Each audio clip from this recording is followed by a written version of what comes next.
Éviter de cliquer sur les liens suspects, c'est une manière de se protéger contre les violences numériques. 29 degrés à Cotonou et à Calavi. Mesdames et messieurs, bonjour. Au menu de cette édition, 3 783 milliards de francs CFA, c'est la somme globale du projet du budget de l'État exercice 2026. Adopté à l'unanimité par les députés, une hausse de 6,6% par rapport à 2025. Les précisions dans ce journal. Place au show après le volet intellectuel du Cotonou Comedy Festival. Les artistes comédiens nationaux et internationaux ont démarré leurs diverses prestations dans la soirée de ce jeudi. Suivez dans cette édition les impressions des hôtes de ce festival à leur arrivée à Cotonou. Et puis nous allons également parler du défi culinaire de la chef Kate Sonon.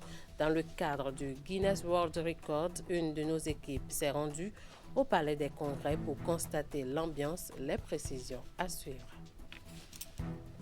À nouveau, bonjour. Deuxième réunion de l'année 2025 du comité régional de pilotage du programme d'investissement pour la résilience des zones côtières en Afrique de l'Ouest, WACA-RECIP, mise en œuvre par l'Union économique et monétaire ouest-africaine UEMOA. Les travaux ont été officiellement lancés ce jeudi matin par le ministre du Cadre de vie et des Transports en charge du développement durable, José Donato. Il avait à ses côtés son homologue, le ministre de l'Environnement du Togo. Le but de cette session est d'examiner, entre autres, les avancées réalisées, de tirer des leçons des difficultés rencontrées dans la mise en œuvre du WACA. Voici le compte rendu de l'ouverture des travaux avec Ouliat Sanoussi et Rachidi Soubero. La deuxième réunion de l'année 2025 du comité régional de pilotage du programme d'investissement pour la résilience des zones côtières en Afrique de l'Ouest, WACA-RECIP, s'ouvre à Cotonou. La présente rencontre nous offrira l'opportunité de passer en vue les progrès accomplis et de tirer les enseignements des difficultés rencontrées dans le cadre de la mise en œuvre de cet important programme. À ce sujet, nous aurons entre autres à faire le point de la mise en œuvre des décisions des dernières réunions. Depuis 2018, le projet WACA soutenu par la Banque mondiale et porté au niveau régional par la Commission de l'UEMOA et ses partenaires s'impose comme un levier stratégique pour la résilience des communautés côtières et de l'écosystème dans la région. Le WACA-RECIP 1 va bientôt s'achever. Le WACA-RECIP 2 est à mi-parcours et on est en train de préparer le WACA+. Le WACA+, c'est le programme BPI. Non seulement c'est un programme qui doit consolider les acquis du WACA, les acquis institutionnels, le suivi du trait de côte, la planification intégrée des investissements. Mais voilà, s'il n'y a pas le WACA+, c'est un beau château de cartes qui risque de s'effondrer. Donc pour sécuriser le WACA+, il faut vraiment que le WACA-RECIP accélère. Au Bénin, le projet WACA-RECIP a permis de concevoir et de mettre en œuvre des mesures concomitantes d'aménagement du littoral en cohérence avec celles prévues au programme d'action du gouvernement. À cette étape, il me plaît de rappeler encore une fois les acquis que le Bénin partage fièrement avec le Togo, les travaux de protection de la côte transfrontalière à Gaudranfo, de Gaudranfo jusqu'à Grand Popo, le curage mécanique et l'aménagement du chenal de Baga, la stabilisation de la berge au sud du fleuve Mono à Bécon, Grand Popo, et l'aménagement de la place culturelle le 10 janvier, toujours à Grand Popo. Monsieur le ministre, le Togo et le Bénin cheminent ensemble. Nos réussites sont partagées tout autant que nos échecs et aussi les projections que nous nous donnons. Et devant tous ces challenges, le Togo se rendra disponible. Le ministre béninois compte notamment sur la coordination de l'UEMOA pour la réussite des travaux, mais surtout pour l'atteinte des objectifs. Cotonou, la capitale du rire. La ville accueille depuis le 1er décembre 2025 la première édition du Festival Cotonou Comédie. C'est un rendez-vous incontournable pour célébrer le pouvoir de l'humour, rapprocher les gens et tisser des liens. Après le volet intellectuel, faire de masterclass et table ronde, le show proprement dit a démarré ce jeudi 4 décembre 2025 et prend fin le 6 décembre prochain. Plusieurs artistes nationaux et internationaux sont appelés à prester, notamment Chromosome, Ulrich Takam, Paul Taylor, Priscilla la dégameuse, Wallace, etc. Je vous invite à suivre leurs impressions à leur arrivée à Cotonou. Ils sont au micro de Florence Bossa et Henri Ganti. C'est ma première fois à Cotonou, c'est ma première fois en Afrique de l'Ouest, donc je suis très content d'être là. Et en vrai, je ne sais pas trop pourquoi je suis là, parce que du coup, j'ai vu sur le gala, le line-up, je suis le seul blanc, et je me suis dit, ok, il faut que je représente les blancs au complet dans ce gala, donc ça va être très cool. J'ai hâte de découvrir le pays, la ville et le festival, bien sûr. Moi, je suis content parce que le Bénin est en pleine expansion culturelle. C'est même plus en pleine expansion. Vous êtes déjà, pour moi, très très loin par rapport à beaucoup d'autres pays que je connais. Le Bénin, vous êtes passé de le moins d'événements possible à aujourd'hui avoir tout raflé. Et on est fiers. Et c'est pour ça qu'aujourd'hui, quand on nous dit Cotonou, on n'entend pas la suite, on signe. On arrive. C'est une étape importante dans ma carrière de venir toujours en Afrique, de jouer, partager un peu le rire avec mes frères et sœurs que je n'ai pas l'occasion de souvent côtoyer. Et de venir ici directement, c'est toujours bien parce que généralement, on joue beaucoup en Amérique, on joue beaucoup au Canada, c'est devant les Québécois, des fois les Africains, mais quand tu parles à la majorité de gens, ce qui veut dire que tu parles le Québécois. Là, je viens ici, je parle à mes frères des Africains, donc Africain, ça me fait plaisir. Je suis déjà contente de l'initiative parce que je le disais à un ami, notamment Kenneth, qui est humoriste béninois. Je lui disais, vous avez trop de talent, il faut que ça bouge et tout. Et quand j'apprends que Cotonou Festival est créé, c'est plus qu'une victoire pour moi. Donc ça fait plaisir d'être là et surtout de retrouver les frères. Mais la partie même qui me tchafoule, la partie que j'aime beaucoup, c'est le fait de savoir qu'on a nos frères qu'on avait l'habitude d'avoir à l'étranger, qui viennent chez nous et viennent voir que ce qu'ils ont là-bas, on a ça ici aussi. Donc voilà, c'est la même chose. L'idée n'est pas de venir au Bénin et de faire des blagues qui sont les mêmes qu'on fait en France. Je pense que le public béninois attend ça aussi. Je pense qu'ils attendent qu'on s'adapte à eux, à leur culture, à leurs mots. J'ai appris des mots en fond. C'est pas facile, mais on fait des efforts. Et donc, par exemple, je ne vais pas vous les dire là maintenant parce que je vais mal les prononcer. Mais voilà, par exemple, Cho ou Atassa, voilà. Je suis tout excité à l'idée de participer à cette première édition, tout excité à l'idée de voir comment ça se passe, de voir comment les choses fonctionnent pour pouvoir les raconter demain et puis pouvoir me vanter de dire que j'étais aussi là. Voilà. Toujours depuis le 1er décembre 2025, à Cotonou, au Palais des Congrès, la chef Kate Sonon s'est lancée un défi, celui de réaliser le plus long marathon culinaire jamais tenté dans le pays et sur le site. C'est une véritable vague de joie et de soutien qui l'accompagne jour et nuit. Un défi culinaire, mais aussi un moment de communion nationale qui rassemble passionnés, curieux et amoureux de la gastronomie béninoise. Nous vous emmenons au cœur de cette aventure avec notre équipe de reportage qui est allée constater, moins de 24 heures après le lancement officiel de ce challenge. Sur place, l'énergie de la foule galvanise la chef Sonon dans cette quête reportage. Une foule enthousiaste, des cris d'encouragement et une chef déterminée. C'est dans cette ambiance que la chef Kate Sonon relève depuis plusieurs jours le défi du plus long marathon culinaire. Un challenge qui a mobilisé des milliers de personnes autour d'un même objectif, voir la chef aller jusqu'au bout de ce défi. J'ai quitté Lomé spécialement pour elle. Et je suis toujours là depuis hier, je ne suis pas encore rentré. Pendant les 2 semaines, les 15 jours de Sonon, je suis toujours là. L'ambiance est cool, tout est au calme. Et on croit qu'elle va atteindre le projet, elle va battre le record. Je trouve que l'ambiance est très bonne, elle est conviviale. Il y a beaucoup de Béninois qui sont sortis pour la soutenir. Et je suis vraiment heureuse de voir autant de monde derrière elle pour la soutenir.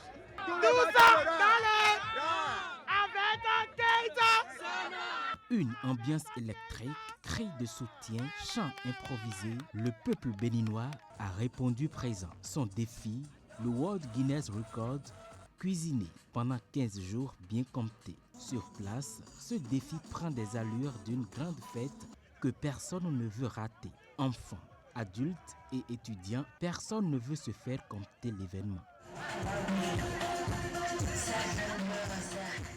De longues heures durant, elle a enchaîné des plats portés par une énergie presque inépuisable. table. La nourriture préparée sur place était partagée, renforçant encore plus la solidarité.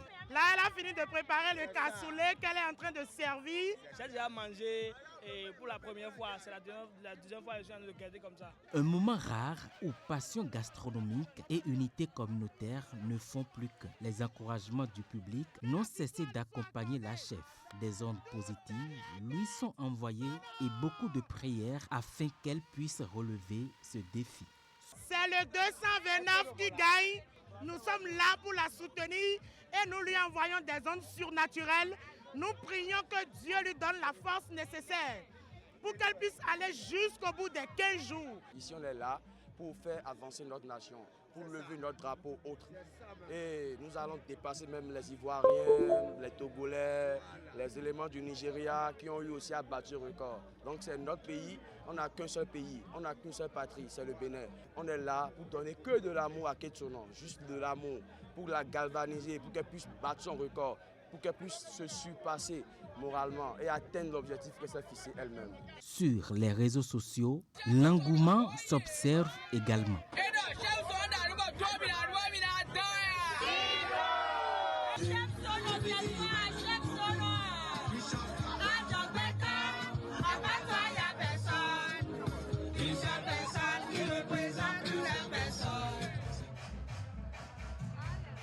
À la tombée de la nuit, c'est avec encore plus d'engouement que les populations effectuent le déplacement du Palais des Congrès. Chacun s'ambiançait à sa manière.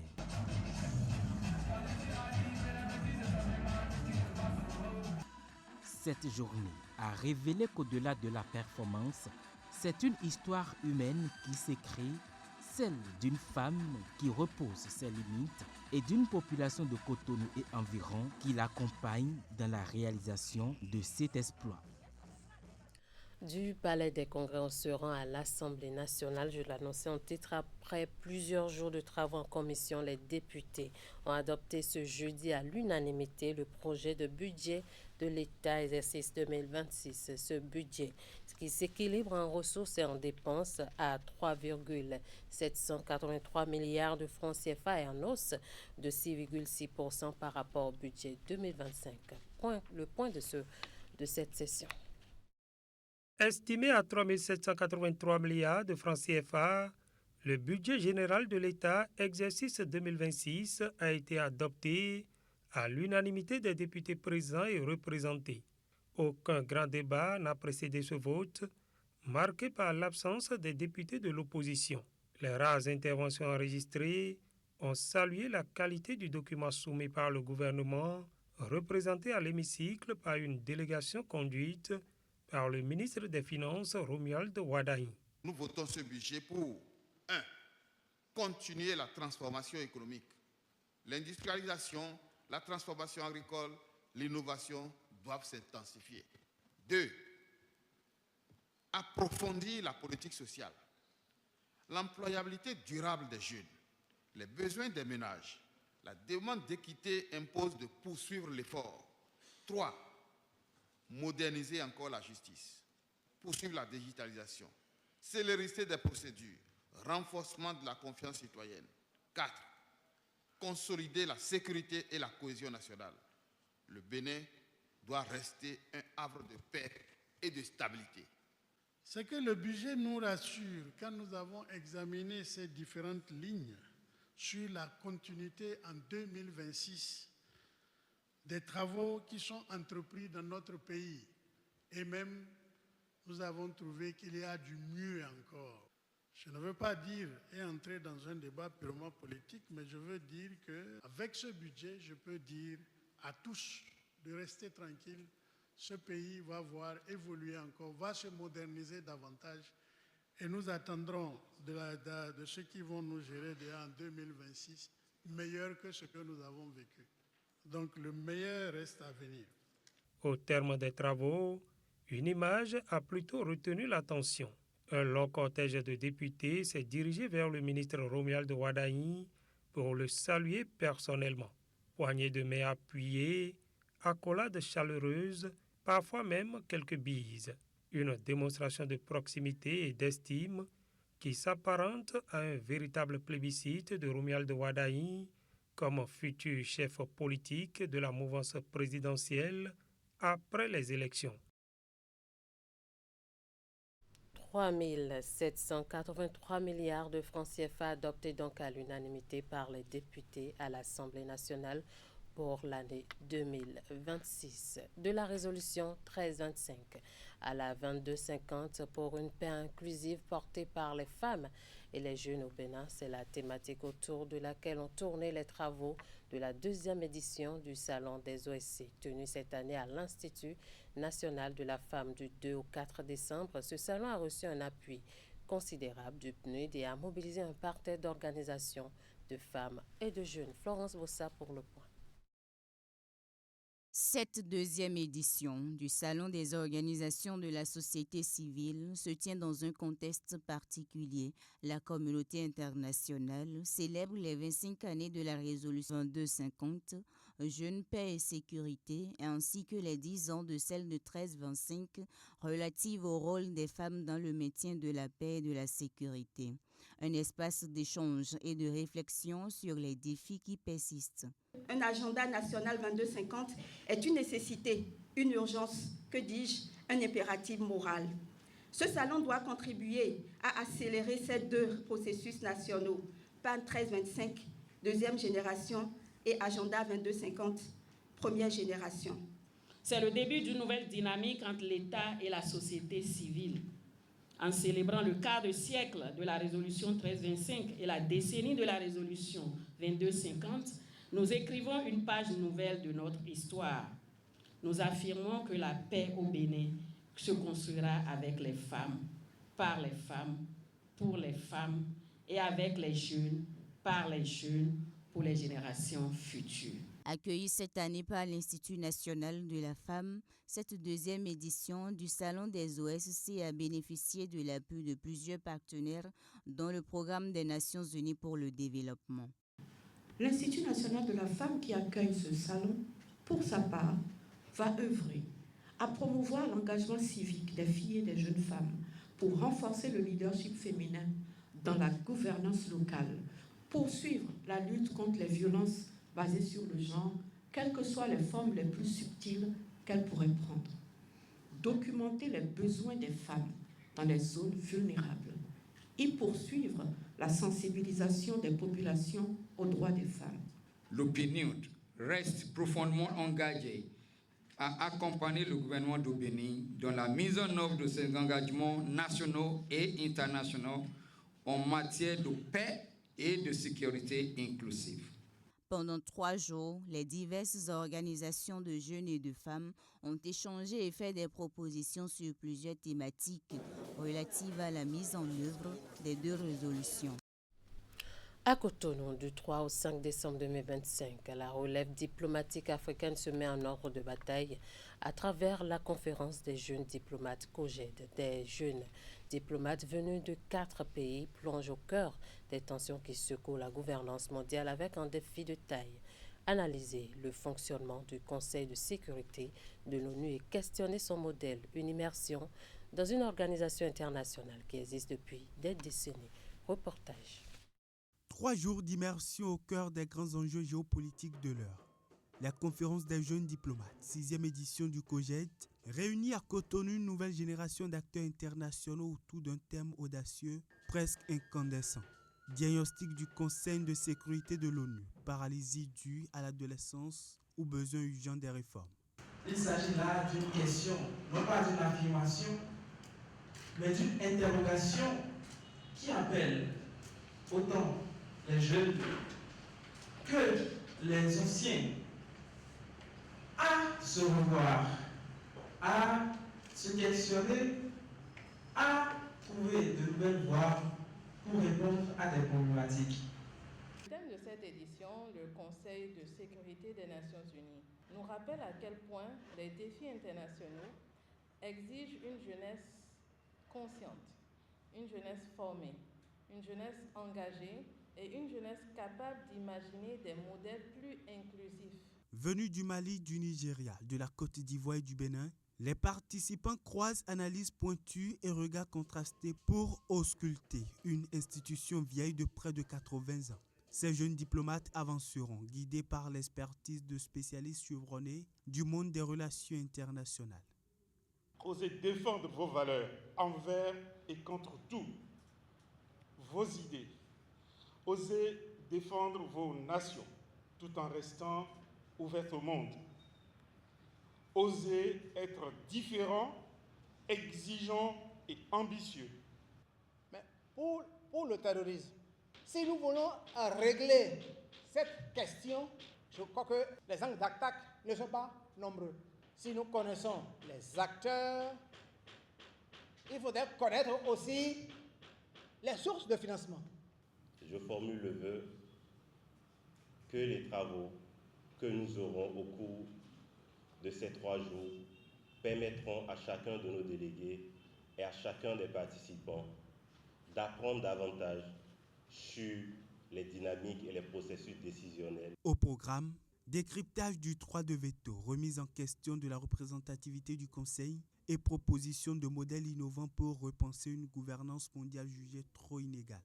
Une tribune où se dessine en filigrane la voix de ceux qui, demain, pourraient bien réinventer les règles du jeu diplomatique. Après les écoliers, élèves, élus locaux et communaux, c'est le tour des leaders religieux et autres de bénéficier de cette sensibilisation du Haut Commissariat à la prévention de la corruption HCPC sur le mal. Une initiative qui prouve à suffisance l'engagement du HCPC à jouer son rôle pour contrer ce fléau. Abdou Sabi Idrissou. L'engagement de la délégation du HCPC pour réduire sensiblement la corruption ne faiblit pas. Elle a échangé avec les guides religieux et autres leaders sur ce phénomène qui gangrène la société. Qu'est-ce que nous sommes en train de faire aujourd'hui, le Haut Commissariat? On s'est dit, est-ce qu'il faut attendre et sanctionner? Il faudrait procéder à des sensibilisations parce que peut-être que la communauté ne maîtrise toujours pas les risques encourus dans le cadre de ces pratiques peu orthodoxes, d'où la sensibilisation que nous avons organisée. Pour atteindre ces objectifs, le HCPC mise sur 2 stratégies. Au Haut Commissariat à la prévention de la corruption, nous avons développé 2 stratégies de prévention. La stratégie en milieu scolaire qui cible les élèves du primaire jusqu'à l'université et la stratégie en milieu communautaire qui cible les leaders d'opinion, les élus locaux et communaux, les groupements de jeunes, de femmes, d'artisans, les confessions religieuses pour porter plus loin le message. Cette démarche est saluée par les intervenants qui la considèrent comme une opportunité pour mieux comprendre ce phénomène. Je voudrais remercier l'équipe qui a fait le déplacement. C'est un honneur pour Djougou. C'est vraiment un honneur pour Djougou parce que vous êtes venus nous réveiller, vous êtes venus nous secouer. Et je voudrais vous assurer, vous rassurer s'il le faut. La population de Djougou a mûri et a évolué. On a entendu les thèmes développés. On vous en félicite. Je tiens d'abord à rendre hommage au chef de l'État, Patrice Talon. Le Bénin était assis entre-temps sur la corruption. Aujourd'hui, avec les réformes, on a vraiment banni à plus de 75% ce mal-là.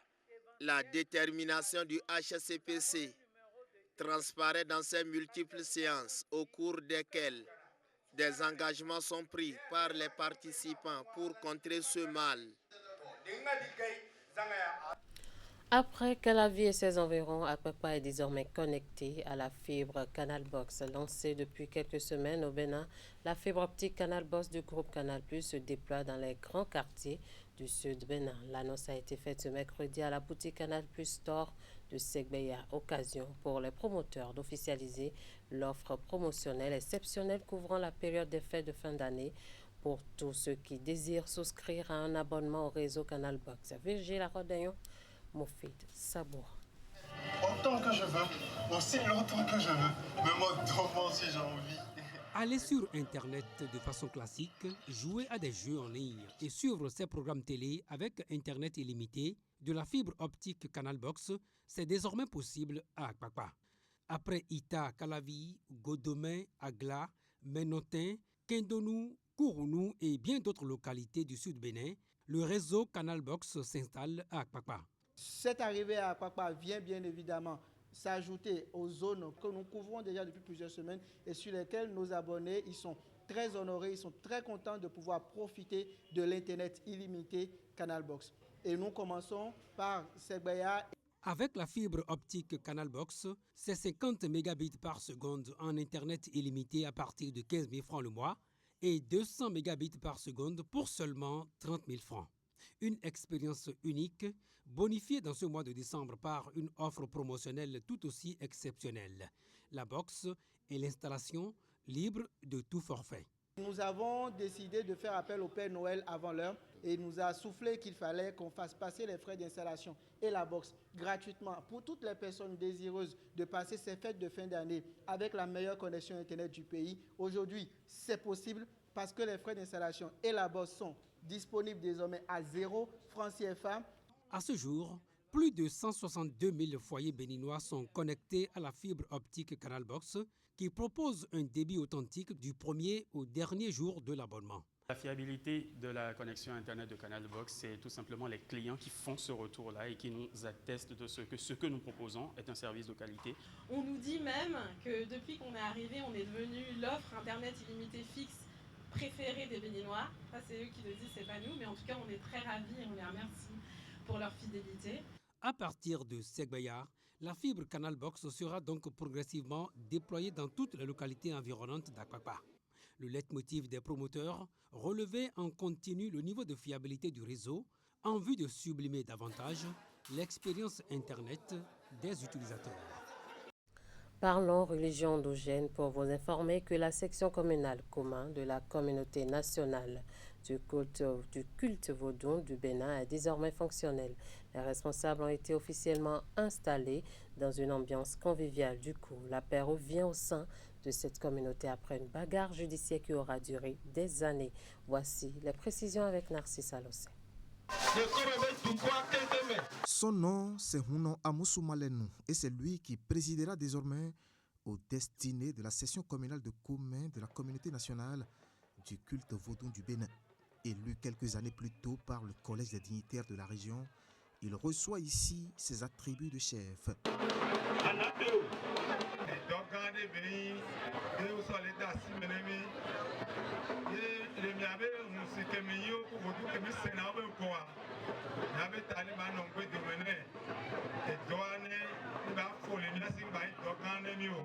L'intronisation de ce dignitaire vient surtout couronner une bataille judiciaire qui aura duré près de 4 ans ici à Comé. À l'origine, un vent de contestation entre participants à l'issue de leur assemblée générale. La paix est finalement revenue dans la communauté. Le bureau exécutif départemental a jugé bon d'organiser cette réjouissance pour remercier tous ceux qui, de loin ou de près, nous ont soutenus pour ce retour historique de la paix. Je les remercie infiniment par rapport à leur soutien que m'ont fait que je suis ici aujourd'hui. Après l'atmosphère tendue, le mercure est donc redescendu et la paix est revenue au sein de la communauté du culte vaudou à Comé. Une paix voulue pour mieux perpétuer la tradition ancestrale. C'est notre feu père, Sosa Adan Yoro Gedengue, qui sur les débutants de cette communauté. Dans la commune de Comé, on dit, nous avons pris en marche que cette couture-là ne veut pas essuyer. On ne doit pas tapiner cette couture-là. Il faut donc tisser la nouvelle corde au bout de l'ancienne pour rester en phase avec les gouvernants actuels du Bénin à qui ils ont rendu hommage. Aujourd'hui, sur le plan mondial, on reconnaît que le culte vaudou est plus notre culture au Bénin. Et c'est la valeur que le Parti Talon lui a donnée. Nous le remercions beaucoup d'avoir fait cela. Et selon ces dignitaires, c'est en reconnaissance des efforts de l'État central qu'ils ont fumé le calumet de la paix. Et ils l'ont montré au cours des rituels observés dans une ambiance très conviviale. Et pour finir, les premières notes de la fête identitaire de Ouida ont résonné dans la cité de Passé ce mercredi 3 décembre 2025. Le démarrage de Glikwehui est acté par deux actes forts, l'allumage de la flamme de Ouida et le concours intercollège de panégyrique. Le point de cette soirée, c'est avec Ulrich Gaba et Elvis Tonogwa. Voici allumée la flamme de la 130e édition de Glikwehui, la fête identitaire des fils et filles de Ouida. Ensemble, dans une synergie d'action, ils ont décidé de maintenir vive la flamme qui symbolise l'union, la cohésion et la fraternité entretenue depuis plus d'un centenaire. L'édition 2025 de notre fête identitaire est marquée par la très grande métamorphose de notre cité historique, Ouida, à travers les infrastructures socio-communautaires, touristiques et culturelles. Avec ce constat fort appréciable, Ouida entre dans la modernité. Notre objectif est de mobiliser toutes les filles, sympathisants et amis de Ouida et de faire, n'est-ce pas, de Glikwehui un événement mieux structuré, davantage inclusif et fidèle aux attentes légitimes des habitants. Pour l'édition 2025, 7 différents collèges de Ouida participent à un concours de panégyrique, communément appelé Accord en Fongbe. Une initiative savamment nourrie pour aider les enfants à s'instruire tout en restant ancrés dans leurs valeurs traditionnelles et coutumières.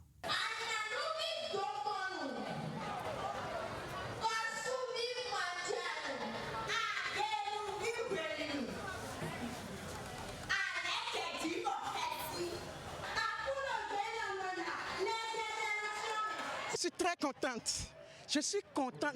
Vous voyez, les membres du jury étaient embarrassés. Chaque collège a créé, a innové pour impacter. En 2022, les collèges étaient seulement 4. Aujourd'hui, ils sont 7. Le panégyrique, c'est l'hommage à notre identité. La délibération du jury est un moment de grande euphorie dans le public. La preuve que ce concours didactique a réellement suscité une saine émulation culturelle au sein de la génération montante. Merci de nous avoir suivis. Merci à toute l'équipe de rédaction, de réalisation et de diffusion. Passez un très bon moment en compagnie des programmes du Canal 3 Bénin.